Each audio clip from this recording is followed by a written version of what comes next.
बगल वाला रूम दोनों इधर से दोनों ऊपर। अच्छा ये बगल वाला रूम खाली नहीं है इस तरफ का এখন উপরে গিয়ে একটু দেখবো যে উপরে ইস ওর তোমার প্যান্টের মধ্যে পুরো ইয়ে লেগেছে সিঁদুর। উপরের রুমটা কেমন একটু দেখি। সিঁড়িগুলো ডেঞ্জার সিঁড়ি।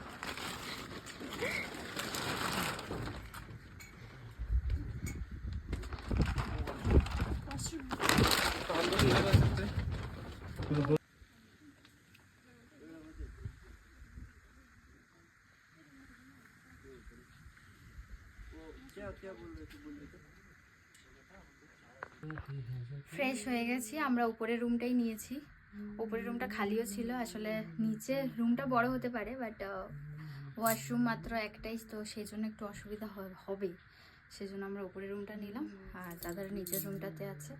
এই রুমটা সুন্দর, দুটো এরকম সেপারেট গদি বেড আছে আর কি, বেডই এটা, যে একজন উল্টে গেছে। আর ওইদিকে হচ্ছে বাথরুম, বাথরুমটাও ঠিক আছে মোটামুটি ভালোই, ছোটোখাটোর মধ্যে।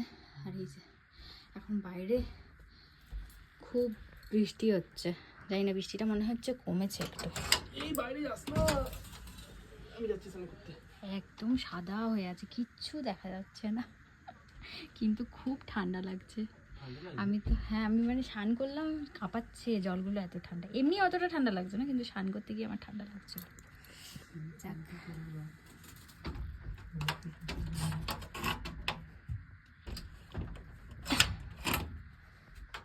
যাই হোক একটুখানি রেস্ট করি, আমাদেরকে তারপরে লাঞ্চ দেবে। বাথরুমটাও দেখিয়ে দিচ্ছি আমি। কেন বলছে বাথরুম দেখাতে? বাথরুমটা ছোট, ঠিক আছে। বাথরুমটা ঠান্ডা ঠান্ডা, ওই জন্য তো বলছি যে একটা যদি দিত, দিত একটা টাওয়াল যদি দিত ভালো হতো। মন্দিরে গেছিল, টিপটাকে নিয়েছে, টিপটা নিয়ে কোথায় কোথায় লাগিয়েছো দেখাও। এই যে প্যান্টের মধ্যে লাগিয়েছে, সাদা প্যান্টে টিপস পুরো টিপস। এটা না, এইদিকে না, কোথায় যেন দেখলাম, ওইদিকে বাঁদিকে, এই যে এই যে এই যে এই যে বাঁদিকে দেখি। ইস, এবারে কাচবে ঘরে গিয়ে, আমি পারবো না কাচতে। এই যে এই দিক দিয়েও দেখা যায়, এই দিক দিয়ে সুন্দর রুমটা, ভালো। একটা করে চারটে দরজা।